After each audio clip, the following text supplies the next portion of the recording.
ಅಯೋಧ್ಯ ರಾಮ ಮಂದಿರದಲ್ಲಿ ನಡೆಯಲಿರುವ ಧಾರ್ಮಿಕ ಕೈಂಕರ್ಯಗಳ ಬಗ್ಗೆ ಮಾಹಿತಿಯನ್ನು ಪಡೆದುಕೊಳ್ಳೋಣ. ಧಾರ್ಮಿಕ ಚಿಂತಕರಾದ ಡಾಕ್ಟರ್ ಶೆಲ್ವಪಿಳ್ಳಿ ಅಯ್ಯಂಗಾರ್ ಅವರು ನಮ್ಮ ಜೊತೆಗಿದ್ದಾರೆ. ಅವ್ರನ್ನ ಮಾತಾಡ್ಸೋಣ.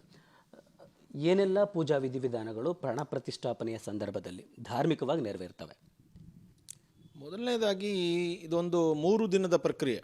ಮೊದಲನೇ ದಿನದ ಪ್ರಕ್ರಿಯೆ ಏನಲ್ಲ ಇದು ಪೂರ್ಣವಾಗಿ ಪ್ರಾಣ ಪ್ರತಿಷ್ಠಾ ಅನ್ನುವಂತಹದ್ದು ಆರಂಭವಾಗುತ್ತೆ.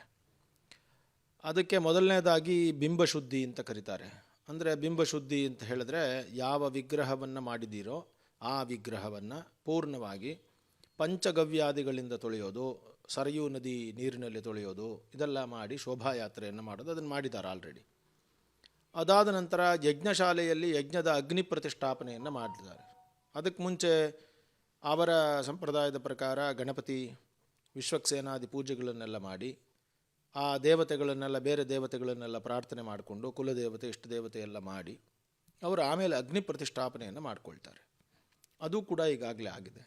ಅದಲ್ಲದೆ ಬೇರೆ ಕಡೆಯಲ್ಲಿ ರಾಮತಾರಕ ಮಂತ್ರವನ್ನು ಅಲ್ಲಿ ಹೋಮ ಮಾಡ್ತಾ ಇದ್ದಾರೆ. ಬಹಳ ಕುಂಡಗಳಲ್ಲಿ ಬಹಳ ಜನ ಋತ್ವಿಕರೆಲ್ಲ ಸೇರಿ, ಏಕೆಂದರೆ ರಾಮನ ಶಕ್ತಿ ಅಲ್ಲಿಗೆ ಬರಬೇಕು ಅಂತ ಹೇಳಿ ಶ್ರೀರಾಮ ಜಯ ರಾಮ ಜಯ ಜಯ ರಾಮ ಅನ್ನುವಂತಹ ತಾರಕ ಮಂತ್ರದಿಂದ ಹೋಮಗಳನ್ನು ಮಾಡ್ತಾ ಇದ್ದಾರೆ. ಅದು ಆಚೆ ಕಡೆ ಮಾಡ್ತಾ ಇರೋದು. ಇಲ್ಲಿ ಒಳಗಡೆ ದೇವಸ್ಥಾನದ ಪ್ರತಿಷ್ಠಾಂಗವಾಗಿ ಕೆಲವು ಹೋಮಗಳು ನಡೆಯುತ್ತವೆ. ಅದು ತತ್ವನ್ಯಾಸಾದಿ ಹೋಮ, ಜೀವನ್ಯಾಸಾದಿ ಹೋಮ ಅಂತೆಲ್ಲ ಕರೀತಾರೆ.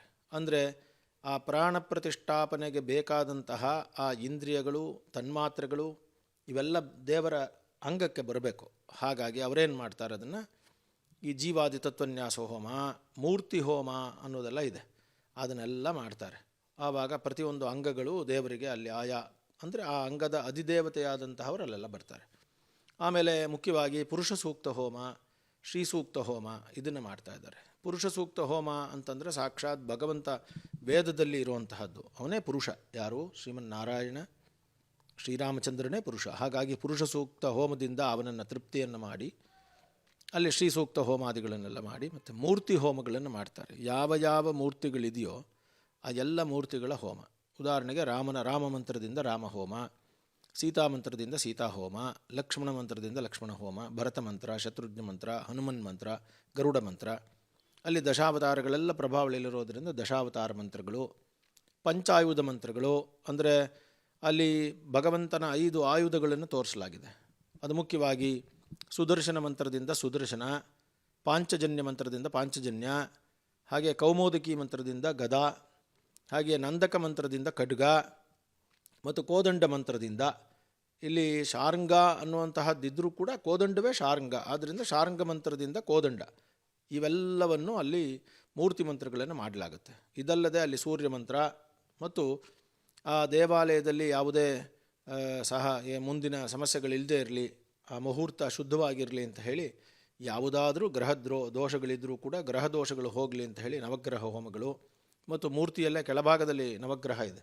ಯಾಕೆಂದರೆ ಸೂರ್ಯವಂಶ ಅಂದರೆ ಸೂರ್ಯ ನಕ್ಷತ್ರ ಗ್ರಹತಾರಾಣ ಅಧಿಪೋ ವಿಶ್ವಭಾವನಃ ಅಂತ ಹೇಳಿದ್ರು. ಅಂದರೆ ನಕ್ಷತ್ರಗಳಿಗೆ ಗ್ರಹಗಳಿಗೆ ಅಧಿಪತಿಯೇ ಸೂರ್ಯ. ಆದ್ದರಿಂದ ಅವನು ಸೂರ್ಯವಂಶದಲ್ಲಿ ಹುಟ್ಟಿದವನು. ಹಾಗಾಗಿ ನಕ್ಷತ್ರಗಳ ಹೋಮಗಳು ಅಂದರೆ 27 ನಕ್ಷತ್ರ ಹೋಮ ಮತ್ತು ಅಲ್ಲಿ ನವಗ್ರಹಗಳ ಹೋಮ ಇದೆಲ್ಲ ಮಾಡ್ತಾರೆ. ಇದೆಲ್ಲ ಆದಮೇಲೆ ಅಲ್ಲಿ ಮೂರ್ತಿ ಹೋಮಗಳೆಲ್ಲ ಆದಮೇಲೆ ಆ ಜೀವಾದಿ ತತ್ವನ್ಯಾಸಗಳನ್ನೆಲ್ಲ ಮಾಡಿ ಅಧಿವಾಸಗಳನ್ನು ಮಾಡಿರ್ತಾರೆ. ಅಧಿವಾಸ ಇದೆಲ್ಲ ಈ ತತ್ವನ್ಯಾಸ ಎಲ್ಲ ಇಷ್ಟೊತ್ತಿಗೆ ಮುಗಿದಿರುತ್ತೆ. ಅಂದರೆ ಅಧಿವಾಸ ಹೋಮ. ಅಧಿವಾಸ ಅಂದ್ರೇನು? ಶಯ್ಯಾದಿವಾಸ, ಜಲಾದಿವಾಸ, ಪುಷ್ಪಾದಿವಾಸ, ಛಾಯಾದಿವಾಸ, ಅನ್ನಾದಿವಾಸ, ರತ್ನಾದಿವಾಸ ಅಂತ ಹೇಳಿ ದೇವರನ್ನು ಒಂದೊಂದು ವಸ್ತುವಿನ ಅಡಿಯಲ್ಲಿ ಕೆಳಗಡೆ ಇಡೋದು ಒಂದು ಸ್ವಲ್ಪ ಹೊತ್ತು ಮಂತ್ರಪೂತವಾಗಿ. ಅದಕ್ಕೆಲ್ಲ ಬೇರೆ ಬೇರೆ ಕಾರಣಗಳಿವೆ. ನಾವು ಕೂಡ ಒಂದು ಪ್ರಾಣವನ್ನು ತೆಗೆದುಕೊಳ್ಳೋದಕ್ಕೆ ಮುಂಚೆ ಅನೇಕ ಗರ್ಭಾದಿವಾಸಗಳನ್ನೆಲ್ಲ ನಾವು ಅನುಭವಿಸಿದ್ದೀವಿ. ನಾವು ತಾಯಿಯ ಗರ್ಭದಲ್ಲಿದ್ದು ಬಂದಿದ್ದೀವಿ. ಹಾಗೆ ಪ್ರಕೃತಿಯೇ ತಾಯಿ. ಈ ಪ್ರಕೃತಿಯ ನಾನಾ ವಿಧವಾದ ಜಲ, ಅನ್ನ ಆದಿ ವಾಸಗಳೆಲ್ಲ ಪ್ರಕೃತಿಗೆ ಸಂಬಂಧಪಟ್ಟಿದ್ದು. ಹಾಗಾಗಿ ಆ ಮೂರ್ತಿ ಆಚೆಗೆ ಬರುತ್ತೆ. ಅದಾದ ನಂತರ ಆ ಮೂರ್ತಿಗೆ 2 ರೀತಿಯ ನೇತ್ರೋನ್ಮೀಲನಗಳನ್ನು ಮಾಡ್ತಾರೆ. ನೇತ್ರೋನ್ಮೀಲನ ಅಂದ್ರೇನು? ನೇತ್ರ ಉನ್ಮೀಲನ, ಕಣ್ಣನ್ನು ತೆಗೆಯುವುದು. ನಯನ ಉನ್ಮೀಲನ ಅಂತ ಅನ್ನೋದಕ್ಕೆ ಹೆಸರು. ಅದೇನು ಅಂತ ಕೇಳಿದ್ರೆ, ವಿಗ್ರಹ ಪೂರ್ಣವಾದರೂ ಕೂಡ ವಿಗ್ರಹದ ಪ್ರಮುಖವಾದ ಅಂಗವೇ ಕಣ್ಣು. ಆ ಕಣ್ಣನ್ನು ಅತ್ಯಂತ ಸೂಕ್ಷ್ಮವಾಗಿ ಬಿಡಿಸ್ಬೇಕು. ವಿಗ್ರಹ ತೆಗೆದುಕೊಂಡು ಬರುವಾಗ ಅದನ್ನು ಮಾಡಿರೋದಿಲ್ಲ.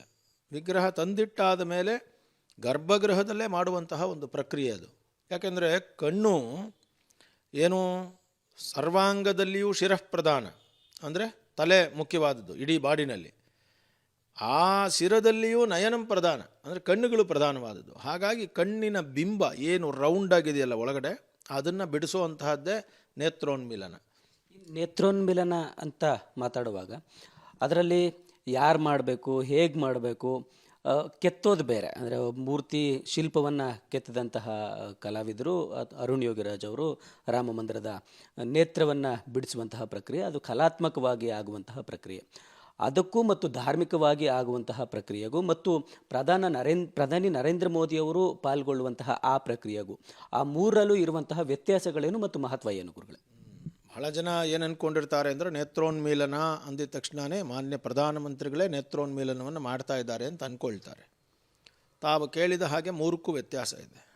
ಮೊದಲನೇದಾಗಿ ಅರುಣ್ ಯೋಗಿರಾಜ್ರವರು, ಅವರ ಶಿಲ್ಪಿಗಳು, ಅವರು ಏನು ಮಾಡ್ತಾರೆ ಅಂದರೆ ಶಿಲ್ಪಿ ನೇತ್ರೋನ್ಮೀಲನ ಅಂತ ಕರೀತಾರೆ ಅದನ್ನು. ಅಂದರೆ ಕಣ್ಣಿನ ಒಳಭಾಗದ ಪಾಪೆಯಲ್ಲಿ ಏನು ಶುದ್ಧ ವೃತ್ತ ಇದೆಯೋ ಅದನ್ನು ಬಿಡಿಸ್ತಾರೆ. ಅದನ್ನು ಚಿನ್ನದ ಒಂದು ಸೂಜಿ ಅಥವಾ ಚಿನ್ನದ ಸಣ್ಣ ಉಳಿ ಅಂತ ಅನ್ಕೋಬೋದು. ಉಳಿಯಲ್ಲ ಅದು, ಯಾಕಂದರೆ ಉಳಿ ಅಂದರೆ ಏಟು ಹೊಡೆದಂಗೆ ಆಗುತ್ತೆ, ಇದು ಸುಮ್ಮನೆ ಗೆರೆಯನ್ನು ಹಾಕುವಂಥದ್ದು. ಅದರಿಂದ ಚಿನ್ನದ ಸೂಜಿ ಬಲಗಣ್ಣಿಗೆ ಮತ್ತು ಎಡಗಣ್ಣಿಗೆ ಬೆಳ್ಳಿಯ ಸೂಜಿಯನ್ನು ಹಾಕಿ ಆ ಜೇನುತುಪ್ಪದಲ್ಲಿ ಅದ್ದುಕೊಂಡು ಅದನ್ನು ಚೆನ್ನಾಗಿ ಅದನ್ನು ಅದ್ಕೋಬೇಕು. ಅದ್ಕೊಂಡು ಅದನ್ನು ಒಂದು ರೌಂಡನ್ನು ಬರೀತಾರೆ, ಅದು ಗೆರೆ ಬರುತ್ತದೆ ಒಳಗಡೆ. ಸೊ ಅದನ್ನು ಮಾಡೋದು ಯೋಗಿ, ಯಾರು ಅರುಣ್ ಯೋಗಿರಾಜ್ ಅವರು, ಶಿಲ್ಪಿಯವರು. ಅದಕ್ಕೆ ಶಿಲ್ಪಿ ನೇತ್ರೋನ್ಮೀಲನ ಅಂತ ಹೆಸರು. ಅದು ಗರ್ಭಗೃಹದ ಒಳಗಡೆ ನಡೆಯುವಂತಹ ಪ್ರಕ್ರಿಯೆ. ಆದರೆ ಇನ್ನೂ ಅಲ್ಲಿ ಪ್ರಾಣ ಪ್ರತಿಷ್ಠೆ ಆಗಿರೋದಿಲ್ಲ. ಅದಾದ ನಂತರ ಈ ನೇತ್ರೋನ್ಮೀಲನ ಆದದಂದ್ರೆ ಅಷ್ಟಬಂಧಗಳನ್ನೆಲ್ಲ ಅಳವಡಿಸ್ತಾರೆ. ಅಷ್ಟಬಂಧ ಅಂದರೆ ಅನೇಕ ದ್ರವ್ಯಗಳಿಂದ ಆ ಪಿಂಡಿಕಾ ಅಂತ ಒಂದಿದೆ, ಏನು ಅಂದರೆ ಯೋಗಪೀಠ ಅಂತ ಕರಿತೀವಿ. ದೇವರು ನಿಂತಿರುವಂತಹ ಕೆಳಗಿನ ಪೀಠ ಮತ್ತು ದೇವರು ನಿಂತಿರುವಂತಹ ಪೀಠ ಎರಡಕ್ಕೂ ಸಂಯೋಜನೆಯನ್ನು ಮಾಡ್ತಾರೆ. ಅದು ಅಲ್ಲಿಗೆ ಅಷ್ಟಬಂಧ ಮಹೋತ್ಸವಗಳು ನಡೆದೋಗುತ್ತೆ. ಈಗ ಇದು ಶಿಲ್ಪಿಯ ಜೊತೆಲಿ ಇಲ್ಲಿ ಫುಲ್ ಮುಗಿದೋಯ್ತು ಇದು. ಈಗ ಮತ್ತೆ ಒಂದು ಅಭಿಷೇಕವನ್ನು ಮಾಡಿ ಇಲ್ಲಿ ಈಗ ಆಚಾರ್ಯರು ಬರ್ತಾರೆ. ಆಚಾರ್ಯ ಅಂತ ಹೇಳಿದ್ರೆ ಯಾರು ಆಗಮ ಕಾರ್ಯಗಳನ್ನು ನಡೆಸ್ತಾ ಇದ್ದಾರೋ, ಪ್ರಾಣ ಪ್ರತಿಷ್ಠಾ ಕೆಲಸಗಳನ್ನು ಮಾಡ್ತಾ ಇದ್ದಾರೋ ಅವರು, ಅದರಲ್ಲಿ ಪ್ರಧಾನರಾದವರು. ಅವರೇನು ಮಾಡ್ತಾರೆ, ಕಂಕಣವನ್ನು ಕಟ್ಕೊಂಡಿರಬೇಕು, ನಿಯಮದಲ್ಲಿರಬೇಕು, ಹೋಮ ಎಲ್ಲ ಮಾಡಿರಬೇಕು. ಈ ನೇತ್ರೋನ್ಮೀಲನ ಹೋಮವನ್ನು ಅಲ್ಲಿ ಮಾಡಿರಬೇಕು. ಅಲ್ಲಿ ಬಂದು ಈಗ ಈ ಕಣ್ಣಿನಲ್ಲಿ ಮಧ್ಯದ ಬಿಂದು ಇದೆಯಲ್ಲ, ಈಗ ನಾವು ಹೇಳಿದ್ವಿ ರೌಂಡಿಗೆ ಬಂತು, ಆದರೆ ನಮ್ಮ ಒಳಗಡೆ ಒಂದು ನೋಡುವಾಗ ಕಣ್ಣಲ್ಲಿ ಒಂದು ಬಿಂಬ ಕಾಣಿಸುತ್ತೆ, ಬೆಳಕು ಕಾಣಿಸುತ್ತೆ, ಅದೇ ಒಳಗಿನ ಆತ್ಮ. ಆ ಬಿಂಬವನ್ನು ಸೃಷ್ಟಿ ಮಾಡ್ತಾರೆ. ಅದು ಸುಮ್ಮನೆ ಒಂದು ಗೆರೆ, ಒಂದು ಚುಕ್ಕಿಯನ್ನು ಇಡುವಂತಹ ಒಂದು ಸಂಪ್ರದಾಯ. ಅದರಲ್ಲಿ ಏನು ಮಾಡ್ತಾರೆ, ಅಂಜನವನ್ನು ಹಚ್ಚಿ ದೇವರಿಗೆ, ಈಗ ತುಪ್ಪವನ್ನು ಸೇಮ್ ಇದೇ ರೀತಿಯಾದ ಜೇನುತುಪ್ಪ ಮತ್ತು ತುಪ್ಪ ಇದೆರಡನ್ನು ತೆಗೆದುಕೊಂಡು ಈಗ ಮತ್ತೆ ಚಿನ್ನದ ಮತ್ತು ಬೆಳ್ಳಿಯ ಕಡ್ಡಿಗಳಿಂದ ತಚ್ಚಕ್ಷುರ್ ದೇವಹಿತಂ ಪುರಸ್ತಾ ಚುಕ್ರ ಮುಚ್ಚರತ್ ಅಂತ ಹೇಳಿ ಸೂರ್ಯ ಮಂತ್ರಗಳನ್ನು ಆವಾಹನೆ ಮಾಡ್ತಾ ಬಲಗಣ್ಣಲ್ಲಿ ಬಿಂಬವನ್ನು ಬಿಡಿಸ್ತಾರೆ ಮತ್ತು ಎಡಗಣ್ಣಿನಲ್ಲಿ ಚಂದ್ರನನ್ನು ಆವಾಹನೆ ಮಾಡ್ತಾರೆ. ಇದು ಆಚಾರ್ಯರು ಮಾಡುವಂತಹದ್ದು. ಅಂದರೆ ಯಾವ ಅಧಾರ್ಮಿಕ ಕ್ರಿಯೆಗಳನ್ನು ನಡೆಸ್ತಾ ಇರುವಂತಹ ಆಚಾರ್ಯ. ಇದಾದ ನಂತರ ಕಣ್ಣನ್ನು ಬಟ್ಟೆಯಲ್ಲಿ ಮುಚ್ಚಿಬಿಡ್ತಾರೆ. ಸೊ ಅಲ್ಲಿಗೆ ಇದೆರಡೂ ಪ್ರಕ್ರಿಯೆಗಳಾಗುವಾಗ ಆ ಕಣ್ಣಿನಿಂದ ತೆಗೆದು ಮತ್ತೆ ಮುಚ್ಚಿದ್ರೂ ಕೂಡ ಇದು ನೇತ್ರೋನ್ಮೀಲನ ಆಗೋಯ್ತು. ಆದರೆ ನಿಜ ನೇತ್ರದರ್ಶನ ಅಂತ ಜನಗಳಿಗೆ ಮಾಡಿಸುವಂತಹ ಕಾರ್ಯವನ್ನು ಈಗ ಇವರು ಹಮ್ಮಿಕೊಂಡಿರೋದ್ರಿಂದ ಅದನ್ನು ಮಾನ್ಯ ಪ್ರಧಾನಮಂತ್ರಿಗಳು ಮಾಡಲಿದ್ದಾರೆ. ಅಂದ್ರೇನು, ಅವರು ಮಂತ್ರಪೂತವಾದ ನೇತ್ರೋನ್ಮೀಲನವನ್ನು ಮಾಡೋದಿಲ್ಲ, ಅಥವಾ ಯೋಗಿ ಶಿಲ್ಪಿ ನೇತ್ರೋನ್ಮೀಲನವನ್ನು ಅವರು ಮಾಡೋದಿಲ್ಲ. ಅವರು ಮಾಡೋದು ಇದನ್ನು ತೆಗೆದು ಜನಕ್ಕೆ ಆ ಬಾಲರಾಮನ ಮಂಗಳಕರವಾದ ದರ್ಶನ ಎಲ್ಲರಿಗೂ ಉಂಟಾಗಲಿ ಅಂತ ಮಾಡುವಂಥದ್ದು. ಸೊ ಹಾಗಾಗಿ ಇದು ಮೂರಕ್ಕೂ ವ್ಯತ್ಯಾಸಗಳಿದೆ ಅನ್ನೋದು ನನ್ನ ಭಾವನೆ. ಮತ್ತು ಈಗ ಇದೆಲ್ಲ ಆದಮೇಲೆ ಅಂದರೆ ಈ ನೇತ್ರೋನ್ಮೀಲನ ಆಚಾರ್ಯ ಮಾಡಾಯಿತು, ಆದರೆ ಇನ್ನೂ ನಿಜ ನೇತ್ರ ದರ್ಶನ ಆಗಿಲ್ಲ. ನಾಳೆ ಅಂದರೆ ಆ ಸಂದರ್ಭದಲ್ಲೇ ಇದು ಹಿಂದಿನ ದಿನ ಆಗಿರುವಂತಹ ಕಾರ್ಯಕ್ರಮಗಳಿವೆಲ್ಲ ಇವತ್ತು ಅಂದರೆ ಪ್ರತಿಷ್ಠೆಯ ದಿನ. ಈಗ ಏನು ಮಾಡ್ತಾರೆ ಅಂತ ಹೇಳಿದ್ರೆ, ಇಲ್ಲಿ ಯಜ್ಞಶಾಲೆಯಲ್ಲಿ ಅತ್ಯಂತ ವೈಭವದಿಂದ ಬೆಳಗಿನ ಸುಪ್ರಭಾತಾದಿ ಸೇವೆಗಳು, ಬೆಳಗಿನ ಪೂಜೆಗಳು, ಎಲ್ಲ ದಿಕ್ಪಾಲಕ ಪೂಜೆಗಳು ಎಲ್ಲ ಮಾಡಿ ಮಹಾಕುಂಭ ಪೂಜೆ ಎಲ್ಲ ನಡೆದು ಯಾಗಶಾಲೆಗೆ ಬಂದು ಯಾಗಶಾಲೆಯಲ್ಲಿ ಮಹಾಪ್ರತಿಷ್ಠಾಂಗ ಹೋಮವನ್ನು ಮಾಡ್ತಾರೆ. ಪ್ರಾಣ ಪ್ರತಿಷ್ಠಾ ಮಂತ್ರಗಳಿಂದ ಹೋಮ ನಡೆಯುತ್ತೆ, ಮೂರ್ತಿ ಹೋಮಗಳೆಲ್ಲ ನಡೆಯುತ್ತೆ. ತಿರ್ಗಾ ಇದೆಲ್ಲ ಆದಮೇಲೆ ಕುಂಭಾದಿ ದೇವತೆಗಳನ್ನೆಲ್ಲ ಆವಾಹನೆ ಮಾಡಿ ಹೋಮ ಮಾಡಾಗುತ್ತೆ. ಈ ಎಲ್ಲ ಸಂಪಾತಾಜ್ಯಗಳನ್ನು ದೇವರಿಗೆ ಧಾರಣೆ ಮಾಡಿ ಕುಂಭಕ್ಕೆ ಧಾರಣೆ ಮಾಡಿ ಕುಂಭವನ್ನು ಧಾಮ ಪ್ರದಕ್ಷಿಣೆಯ ಮೂಲಕ ಅಂದರೆ ಮಹಾ ದೇವಾಲಯದ ಪ್ರದಕ್ಷಿಣೆಯ ಮೂಲಕ ಒಳಭಾಗಕ್ಕೆ ತಂದು ಇಲ್ಲಿ ಕುಂಭಾಭಿಷೇಕ ಆಗುವ ಸಂದರ್ಭದಲ್ಲಿ ಕರೆಕ್ಟಾಗಿ ಪ್ರಾಣ ಪ್ರತಿಷ್ಠೆಯನ್ನು ಮಾಡಲಾಗ್ತದೆ. ಸೊ ಇದನ್ನೇ ಕುಂಭಾಭಿಷೇಕ ಪ್ರಾಣ ಪ್ರತಿಷ್ಠೆ ಅಂತ ಕರೆಯೋದು. ಪ್ರಾಣ ಪ್ರತಿಷ್ಠೆಯನ್ನು ಮಾಡುವಾಗ ಆಚಾರ್ಯನು ಹೃದಯದ ಮೇಲೆ ಕೈಯಿಟ್ಟು ನಿನ್ನ ಒಳಭಾಗದಲ್ಲಿರುವಂತಹ ಎಲ್ಲ ಪ್ರಾಣಶಕ್ತಿಗಳು ಇಲ್ಲಿ ಬರಲಿ ಅಂತ ಹೇಳಿ ಪ್ರಾರ್ಥನೆ, ರಾಮನ ಪ್ರಾಣಶಕ್ತಿಗಳನ್ನು ಇಲ್ಲಿ ಆವಾಹನೆ ಮಾಡ್ತೀನಿ. ಪ್ರಾಣ, ಅಪಾನ, ಉದಾನ, ಸಮಾನ, ವ್ಯಾನ ಎಲ್ಲವನ್ನೂ ಇದು ಮಹಾಪ್ರಾಣಗಳು, ಪಂಚ ಉಪಪ್ರಾಣಗಳು ಏನು ದೇವದತ್ತ, ಧನಂಜಯ, ಕೃಕರ, ನಾಗ ಇವುಗಳನ್ನೆಲ್ಲ ಮತ್ತೆ ಉಪಪ್ರಾಣಗಳನ್ನು ಆವಾಹನೆ ಮಾಡಿ ಅಲ್ಲಿ ಶ್ರೀರಾಮ ಮಂತ್ರದಿಂದ ಸಾಕ್ಷಾತ್ ವಿಶ್ವಚೈತನ್ಯ ರೂಪಿಯಾಗಿರುವಂತಹ ಪರಮಾತ್ಮ ಶ್ರೀಮನ್ನಾರಾಯಣ ಶ್ರೀರಾಮಚಂದ್ರ ಇಲ್ಲಿಗೆ ಬಂದು ನೆಲೆಸಲಿ ಅಂತ ನೆಲೆಸಿ ಇದನ್ನು ಮಹಾಪ್ರಾಣ ಮಂತ್ರವನ್ನು ಅಲ್ಲಿ ಅನುಸಂಧಾನ ಮಾಡ್ತಾರೆ. ಆಗ ರಾಮನ ಶಕ್ತಿಯಲ್ಲಿ ಬರ್ತದೆ. ಆಗ ರಾಮಶಕ್ತಿ ಬಂದಿದ ತಕ್ಷಣ ಒಂದು ಪ್ರಾರ್ಥನೆಯನ್ನು ಮಾಡ್ತಾರೆ. ಧ್ರುವಾದ್ಯೌ ಧ್ರುವ ಪೃಥಿವಿ ಧ್ರುವಂ ವಿಶ್ವಂ ಇದಂ ಜಗತ್ ಧ್ರುವಾಹ ಪರ್ವತ ಇಮೆ ಅನ್ನೋ ಮಂತ್ರಗಳಿಂದ ಮಾಡ್ತಾರೆ. ಅದೇನು ಅಂತಂದರೆ ವೇದ ಮಂತ್ರದಲ್ಲಿ ಈ ಪರ್ವತಗಳು ಹೇಗೆ ಧ್ರುವವಾಗಿದೆಯೋ ಅಂದರೆ ಶಾಶ್ವತವಾಗಿದೆಯೋ, ನದಿಗಳು ಹೇಗೆ ಶಾಶ್ವತವಾಗಿ ನಮ್ಮನ್ನು ಬದುಕಿಸ್ತಾ ಇದೆಯೋ, ಸೂರ್ಯಚಂದ್ರರು ಹೇಗಿದ್ದಾರೋ ಹಾಗೆ ನೀನು ಇಲ್ಲಿ ಪರ್ವತ ಇವ ವಿಚಾಚಲಿಹಿ ಇಂದ್ರ ಇವೇಹ ಧ್ರುವಸ್ತಿಷ್ಠ ಇಹ ರಾಷ್ಟ್ರಮುಧಾರಯ ಅಭಿತಿಷ್ಠ ಪ್ರತನ್ಯತಃ ಅಧರೇ ಸಂತು ಶತ್ರವಃ ಇಂದ್ರ ಇವ ವೃತ್ರಃ ತಿಷ್ಠ ಈ ಮಂತ್ರಗಳನ್ನೆಲ್ಲ ಹೇಳ್ತಾ ನೀನು ಶಾಶ್ವತವಾಗಿ ಇಲ್ಲಿದ್ದು ಕೆಟ್ಟದ್ದನ್ನೆಲ್ಲ ಹೋಗಲಾಡಿಸ್ತಾ ಒಳ್ಳೆಯವ್ರು ಬಂದವರಿಗೆ ಅನುಗ್ರಹ ಮಾಡುವಂಥ ಪ್ರಾರ್ಥನೆಯನ್ನು ಮಾಡ್ತಾರೆ. ಈ ನೇತ್ರೋನ್ಮಿಲನದ ಪ್ರಕ್ರಿಯೆ ಎಲ್ಲ ದೇವಸ್ಥಾನಗಳಲ್ಲೂ ಅಥವಾ ಎಲ್ಲ ಪ್ರದೇಶಗಳಲ್ಲೂ ಅಥವಾ ಹೆಣ್ಣು ದೇವರು ಅಥವಾ ಗಂಡು ದೇವರು ಈ ಥರದ ಎಲ್ಲದಕ್ಕೂ ಕಾಮನ್ ಆಗಿ ನಡೆಯೋದ ಅಥವಾ ಸ್ಪೆಸಿಫಿಕ್ಕಾಗಿ ಅದರಲ್ಲೂ ಏನಾದರೂ ವ್ಯತ್ಯಾಸಗಳಿದೆಯಾ? ಸಾಧಾರಣವಾಗಿ ಈ ಪ್ರಕ್ರಿಯೆ ಹೆಸರು ಹೇಳ್ತೀವಲ್ಲ ನಾವು, ಉದಾಹರಣೆಗೆ ಅಂಕುರಾರ್ಪಣ, ಯಾಗಶಾಲ, ಅಗ್ನಿ ಪ್ರತಿಷ್ಠಾ, ನೇತ್ರೋನ್ಮೀಲನ, ಪಂಚಗವ್ಯಾದಿ ಅಭಿಷೇಕ, ಆಮೇಲೆ ಕುಂಭಾಭಿಷೇಕ, ಪ್ರಾಣ ಪ್ರತಿಷ್ಠೆ ಇದೆಲ್ಲ ಕಾಮನ್ನೇ ಇದೆ. ಹೆಸರುಗಳು ಕಾಮನ್ ಅಷ್ಟೇ. ಆದರೆ ಅದರ ಮಂತ್ರಗಳು ಎಲ್ಲವೂ ವ್ಯತ್ಯಾಸ ಇದೆ ಮತ್ತು ಸಂಪ್ರದಾಯಗಳಲ್ಲೂ ವ್ಯತ್ಯಾಸ ಇರುತ್ತೆ. ಉದಾಹರಣೆಗೆ ಉತ್ತರ ಭಾರತದ ಸಂಪ್ರದಾಯಕ್ಕೂ ನಮಗೂ ಬಹಳ ವ್ಯತ್ಯಾಸ ಇದೆ. ಮಂತ್ರಗಳಲ್ಲೆಲ್ಲ ಸೇಮು, ಅವ್ರ ಉಚ್ಚಾರಣೆನೇ ಬೇರೆ ಥರ.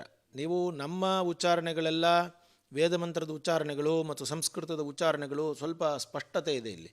ಅಲ್ಲಿ ಏನಾಗ್ತದೆ, ಅವರದೇ ಆದ ರೀತಿಯಲ್ಲಿ ಒಂದು ರೀತಿಯ ಉಚ್ಚಾರಣೆ ಮಾಡ್ತಾರೆ, ಅದು ನಮಗೆ ತಿಳ್ಕೊಳ್ಳೋದು ಸ್ವಲ್ಪ ಕಷ್ಟ ಆಗ್ತದೆ. ಆಮೇಲೆ ದಕ್ಷಿಣ ಭಾರತದಲ್ಲಿ ಇರುವ ಹವಾಮಾನದ ಒಂದು ಇದರಿಂದಾಗಿ, ಒಂದು ಉಷ್ಣತೆಯಿಂದಾಗಿ ಇಲ್ಲಿ ಎಲ್ಲರೂ ನಾವು ಮೇಲ್ವಸ್ತ್ರವನ್ನು ಧರಿಸದೆ ಕೇವಲ ಒಂದು ಉತ್ತರೀಯವನ್ನು ಧರಿಸ್ಕೊಂಡು ಈ ಪೂಜಾ ಪದ್ಧತಿಗಳನ್ನೆಲ್ಲ ಮಾಡ್ತಾರೆ. ಕೆಲವೊಮ್ಮೆ ಉತ್ತರೀಯಗಳನ್ನು ತೆಗೆದು ಸೊಂಟಕ್ಕೆ ಕಟ್ಕೊಂಡಿರ್ತಾರೆ. ಆದರೆ ಉತ್ತರ ಭಾರತದಲ್ಲಿ ನೋಡಿ ಇವಾಗ ಪ್ರತಿಷ್ಠೆ ಆಗ್ತಾ ಇರೋದು ಎಲ್ಲದರಲ್ಲೂ ಶರ್ಟ್ ಹಾಕ್ಕೊಂಡಿದ್ದಾರೆ, ಟೋಪಿ ಹಾಕ್ಕೊಂಡಿದ್ದಾರೆ. ಅವರು ಮೈಯನ್ನು ಆದರೆ ಅವರೇ ಹೋಮ ಮಾಡ್ತಾ ಇರೋದು, ಆದರೆ ಅವರು ಅಲ್ಲಿ ಬಟ್ಟೆಯನ್ನು ಮೇಲೆಲ್ಲ ಧರಿಸ್ಕೊಂಡಿರ್ತಾರೆ. ಆವಾಗ ಏನಾಗ್ತದೆ, ಇವರು ನಮ್ಮಲ್ಲಿ ದಕ್ಷಿಣ ಭಾರತದಲ್ಲಿ ಕ್ಲೀನಾಗಿ ಗೊತ್ತಾಗುತ್ತೆ ಇವರು ಪೂಜಾ ಕೆಲಸಗಳನ್ನು ಮಾಡ್ತಾ ಇರೋರು, ಇವರು ಇಲ್ಲಿಗೆ ಬಂದಿರೋ ಭಕ್ತರು. ಅಲ್ಲಿ ಏನಾಗ್ತಾ ಇದೆ ಅಂದರೆ ಪೂಜೆ ಮಾಡೋ ಭಕ್ತರು ಯಾರು, ಪೂಜೆ ಮಾಡ್ತಾ ಇರೋರು ಯಾರು, ಆಚಾರ್ಯರು ಯಾರು ಏನು ಗೊತ್ತಲ್ಲ. ಯಾಕೆಂದರೆ ಸದಾ ಟೋಪಿ, ಆ ಚಳಿ ಜಾಸ್ತಿ ಇರೋದ್ರಿಂದ ಆಗಿದೆ. ಹಾಗಾಗಿ ಅದು ಒಂದು ವಸ್ತ್ರದಲ್ಲೂ ವ್ಯತ್ಯಾಸ ಮತ್ತು ಮಂತ್ರಗಳಲ್ಲೂ ವ್ಯತ್ಯಾಸ. ಮತ್ತು ಸ್ತ್ರೀ ಪುರುಷ ನಪುಂಸಕಾದಿ ದೇವತೆಗಳಿದ್ದಾರೆ, ಅವರಿಗೆಲ್ಲ ಬೇರೆ ಬೇರೆ ಮಂತ್ರಗಳಿದೆ. ಅಂದರೆ ಸ್ತ್ರೀ ದೇವತೆಗೆ ಪ್ರಾಣ ಪ್ರತಿಷ್ಠಾ ಮಂತ್ರಗಳು ಬೇರೆ, ರಾಮನಿಗೆ ಬೇರೆ, ಅಂದರೆ ಪದ್ಧತಿಗಳು ಬೇರೆ ಇದೆ. ಅದಲ್ಲದೆ ಈಗ ವೈದಿಕ ಪ್ರತಿಷ್ಠೆ ಬೇರೆ, ಶೈವ ಪ್ರತಿಷ್ಠೆ ಬೇರೆ, ಶಾಕ್ತ ಪ್ರತಿಷ್ಠೆ ಬೇರೆ, ವೈಷ್ಣವ ಪ್ರತಿಷ್ಠೆ ಬೇರೆ, ಹೀಗೆ ಬೇರೆ ವ್ಯತ್ಯಾಸ ಇದೆ. ಇದು ಇಲ್ಲಿ ಇವಾಗ ರಾಮಚಂದ್ರನ ಹತ್ರ ನಡೀತಾ ಇರೋದೆಲ್ಲ ಪ್ರತಿಷ್ಠಾ ಮೌಕ್ತಿಕ ಅಂತ ಒಂದು ಬುಕ್ ಇದೆ, ಒಂದು ಗೈಡ್ ಬುಕ್. ಅಂದರೆ ಅದು ಎಲ್ಲ ಸಂಪ್ರದಾಯಗಳ ಪ್ರಮುಖವಾದ ವಿಚಾರಗಳನ್ನು ತೆಗೆದುಕೊಂಡಿರೋದು. ಅದು ಶ್ರೀ ಪಾಂಚರಾತ್ರಾಗಮ ಅಂದರೆ ಶ್ರೀರಾಮಾನುಜಾಚಾರ್ಯರ ದಿವ್ಯ ವಿಶಿಷ್ಟಾದ್ವೈತ ಸಿದ್ಧಾಂತದ ಅನುಸಾರವಾಗಿ ಒಂದಷ್ಟಿರುವಂಥದ್ದು. ಶ್ರೀ ರಾಮಾನಂದಿ ಸಂಪ್ರದಾಯದವರು ಅದೇ ಸಂಪ್ರದಾಯದಲ್ಲಿ ಬಂದವರು ಮುಂದಕ್ಕೆ, ಆದರೆ ಸ್ವಲ್ಪ ವ್ಯತ್ಯಾಸ ಇದೆ ಅವ್ರಿಗೂ. ಈ ಸಂಪ್ರದಾಯದಲ್ಲಿ ನಡೀತಾ ಇದೆ. ಹಾಗಾಗಿ ಕೆಲವೊಮ್ಮೆ ನಾವು ಇಲ್ಲಿ ಹೇಳುವಂತಹ ಪ್ರಕ್ರಿಯೆನೂ ಕೂಡ ಒಂದಷ್ಟು ಸ್ವಲ್ಪ ವ್ಯತ್ಯಾಸವೂ ಆಗ್ಬೋದಲ್ಲಿ. ಆದರೆ ಮೂಲಭೂತವಾಗಿ ಯಾವ ವ್ಯತ್ಯಾಸಗಳೂ ಇಲ್ಲ, ಅದರಲ್ಲೇನೂ ಅನುಮಾನ ಬೇಡ. ಆದರೆ ಕೆಲವು ವಿಚಾರಗಳಲ್ಲಿ ಅವರು ಉಪದೇಶ ಪಡ್ಕೊಂಡಿರೋ ರೀತಿಯಲ್ಲಿ ಅವ್ರು ಮಾಡ್ತಾರೆ. ಆದರೆ ಒಂದು ಸತ್ಯ, ಈ ಎಲ್ಲ ಪ್ರತಿಷ್ಠೆಯೂ ಕೂಡ ಪ್ರಧಾನ ಮಂತ್ರವಾಗಿ ಓಂ ರಾಮಾಯ ನಮಃ, ಶ್ರೀಂ ಶ್ರೀ ರಾಮ್ ರಾಮಾಯ ನಮಃ, ಓಂ ರಾಮ್ ರಾಮಾಯ ನಮಃ ಅನ್ನುವ ಮಂತ್ರ ಮತ್ತು ಸೀಂ ಸೀತಾಯೈ ನಮಃ, ಓಂ ಲಂ ಲಕ್ಷ್ಮಣಾಯ ನಮಃ, ಓಂ ಭಂ ಭರತಾಯ ನಮಃ, ಓಂ ಹಂ ಹನುಮತೆ ನಮಃ, ಓಂ ಶ್ರೀರಾಮ ಜಯ ರಾಮ ಜಯ ಜಯ ರಾಮ, ಈ ಮಂತ್ರಗಳಿಂದನೇ ಎಲ್ಲ ಆಗ್ತಾ ಇರೋದು. ಇದರಂತೂ ಸತ್ಯ. ಹಾಗಾಗಿ ಈ ಎಲ್ಲ ಪ್ರಾಣ ಪ್ರತಿಷ್ಠಾ ಕ್ರಿಯೆಗಳು ಕೂಡ ಏನು ಆಗಮಶಾಸ್ತ್ರದಲ್ಲಿ ಹೇಳಿರುವಂತೆ ನಡೀತಾ ಇದೆ ಮತ್ತು ಉತ್ತರ ಭಾರತದ ಸಂಪ್ರದಾಯದಂತೆ ಇವೆಲ್ಲ ನಡೀತದೆ. ಇದಿಷ್ಟು ಸೆಲ್ವಪಿಳ್ಳೆ ಅಯ್ಯಂಗಾರ್ ಅವರ ಮಾತು. ಕ್ಯಾಮರಾ ಪರ್ಸನ್ ನಾಗೇಶ್ ಜೊತೆಗೆ ರಂಗಸ್ವಾಮಿ, ವಿಸ್ತಾರ ನ್ಯೂಸ್, ಮೈಸೂರು.